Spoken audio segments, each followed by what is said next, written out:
కల్లు తాగిన కోతిలా బీఆర్ఎస్ నేతలు వ్యవహరిస్తున్నారని మంత్రి పొంగులేటి శ్రీనివాసరెడ్డి అన్నారు. కల్లూరు మండల కేంద్రంలో ఇందిరమ్మ ఇళ్ల మోడల్ హౌస్ నిర్మాణానికి ఎమ్మెల్యే మట్టారాగమైతో కలిసి మంత్రి శంకుస్థాపన చేశారు. రాష్ట్రంలో కొత్త చట్టాలు వస్తే బీఆర్ఎస్ ఆటలు సాగవని అందుకే అడ్డుకుంటున్నట్లు ఆయన ఆరోపించారు. అర్హత ఉన్న వారందరికీ ఇందిరమ్మ ఇళ్లు అందిస్తామన్నారు. ఈ కార్యక్రమంలో ఎంపీ రఘురామరెడ్డి, దయానంద్ తదితరులు పాల్గొన్నారు.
సంవత్సరం పూర్తయిన సందర్భంగా రాష్ట్ర వ్యాప్తంగా ఉత్సవాలు జరుపుకున్నాం.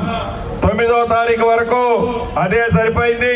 10వ తారీఖు నుంచి ఇప్పుడే ఫుల్ పికప్ అయింది. ఇప్పటి వరకు రాష్ట్ర వ్యాప్తంగా 21,17,734 మందిని నిన్నటి వరకు ఈ యాప్లో సర్వే చేయటం జరిగింది. అంటే నిన్న ఒక్కరోజే సుమారు 4,50,000 మందిని సర్వే చేయడం జరిగింది రాష్ట్ర వ్యాప్తంగా. అంటే ప్రతిరోజు 4.5 లక్షల నుంచి 5 లక్షల వరకు ఈ యాప్ ద్వారా రాష్ట్ర వ్యాప్తంగా సర్వే చేయటం జరుగుద్ది. ఈ 30వ తారీఖు లోపే ఈ సర్వే పూర్తవుతుంది.